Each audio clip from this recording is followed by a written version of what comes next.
Welcome to our channel. Hi friends, সবাই কেমন আছো? আজ আমি আবার এসে গেছি তোমাদের মাঝে একটা নতুন রেসিপি নিয়ে।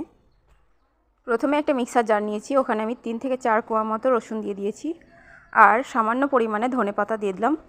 এখানে আমি 3টে কাঁচা লঙ্কা দিয়ে দেবো আর একটা লেবুকে কেটে নিয়ে তার হাফ রস আমি এখানে দিয়ে দিলাম।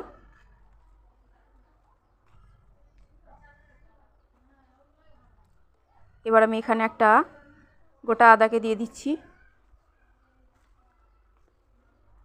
পরিমাণ মতো লবণ,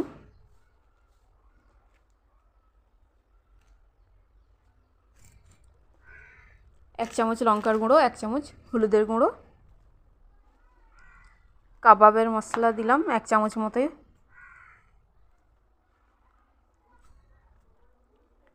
এবার আমি এখানে চিকেনগুলো দিয়ে দিলাম। এখানে আমি ধনিয়া পাউডার দিলাম সামান্য পরিমাণে, সবজি মশলা দিলাম, ব্ল্যাক পেপার দিলাম, সবই অল্প পরিমাণে দেবে এগুলো। এবার এখানে আমি জিরে পাউডারটা দিয়ে দিলাম একটু বেশি পরিমাণে। এখানে আমি 2 চামচ মতো বেসন অ্যাড করে দিচ্ছি। সবগুলো এবার মিক্সারে পিষে নেব। দেখো এরকম হয়ে গেছে। এবার আমি তেলটা চাপিয়ে দিয়েছি। তেলটা গরম হয়ে গেলে আমি এখানে দিয়ে দিচ্ছি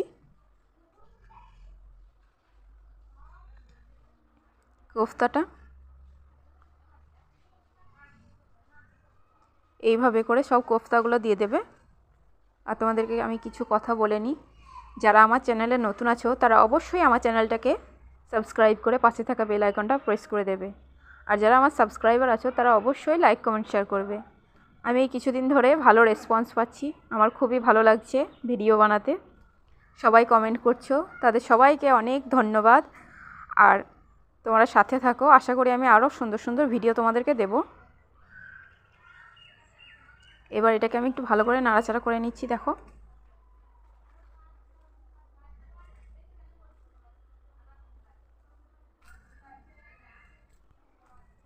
এগুলো আমি কিন্তু খুব লো ফ্লেমেই ভেজে নিচ্ছি।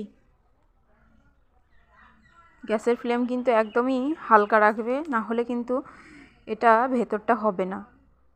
এবার আমি মাঝখান থেকে এগুলোকে ভাগ করে দিচ্ছি।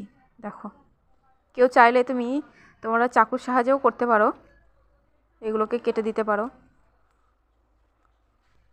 তাহলে মাঝখানটা একদম কাঁচা থাকবে না, সবই একদম খড়খড়ে হয়ে যাবে, খাওয়ার জন্য একদম পারফেক্ট হবে। এইভাবে করে সবগুলো আমি কেটে নিয়েছি। দেখো আমার একদম ভাজা হয়ে গেছে, খাওয়ার জন্য একদম রেডি হয়ে গেছে। এবার এটা একদম